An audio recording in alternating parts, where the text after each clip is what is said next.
So yun, magandang umaga mga tropa. Ayan, rides kami ng mga kumpare ko na si paring Jazz at si paring Ryan ngayon. Ang ganda ng tanawin, ang dami mga puno. Bilang ko nga sila yun, nasa 528.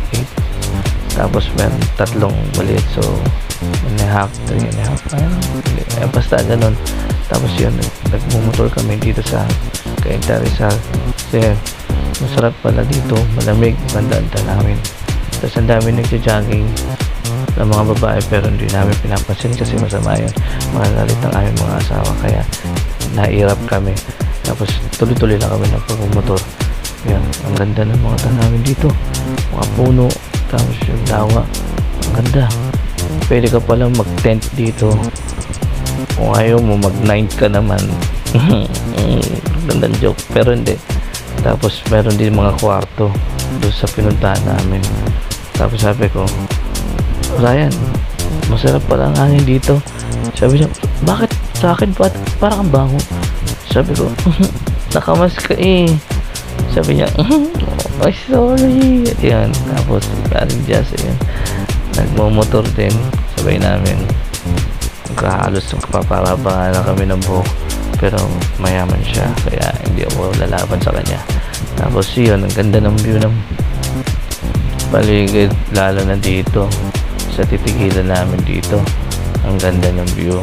Pagka may oras kayo, pwede kayong pumunta dito, magpahinga, yan, mag-isip-isip, isipin mo yung kabit mo. Pwede mo siyang i-text dito kasi wala yung asawa mo, pwede mo siya i-text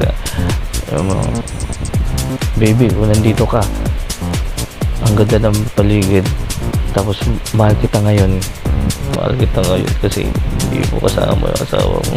Hindi, joke lang. Ayan, marami mga riders dito na nagra-riders. Gulo. Hindi, yan. Ayan, marami nagra-ride. Siguro binibigyan din nila ng oras yung sarili nila para makapag-isip. Ayan, selfie. Ayan, ito, dito, nandito na ngayon. Ito yung yung resort.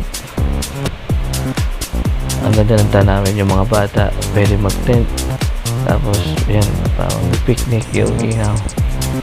Kami naman, ayan, paring Jazz tsaka si paring Ryan, nagawa sila ng duyan.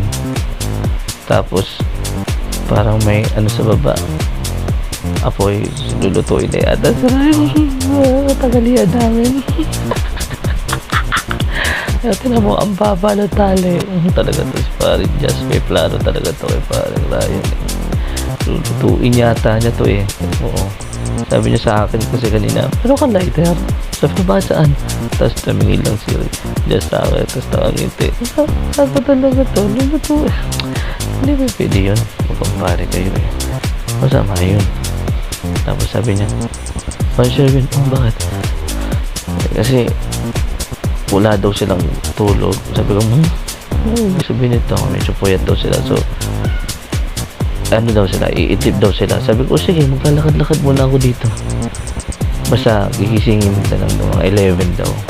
Pero parang bakit gano'n yung pwesto ni Ryan? Parang magsusolo yata sila dalawa.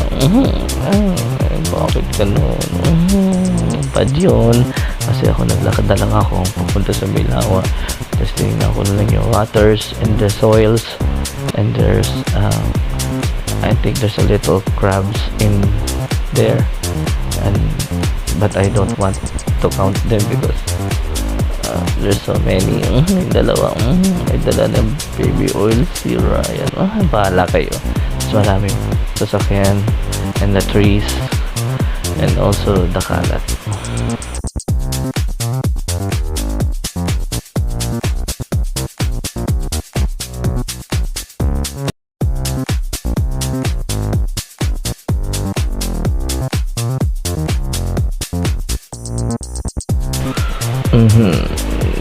Isang kumpare natin napalaban, kaya inantok, nakasimple.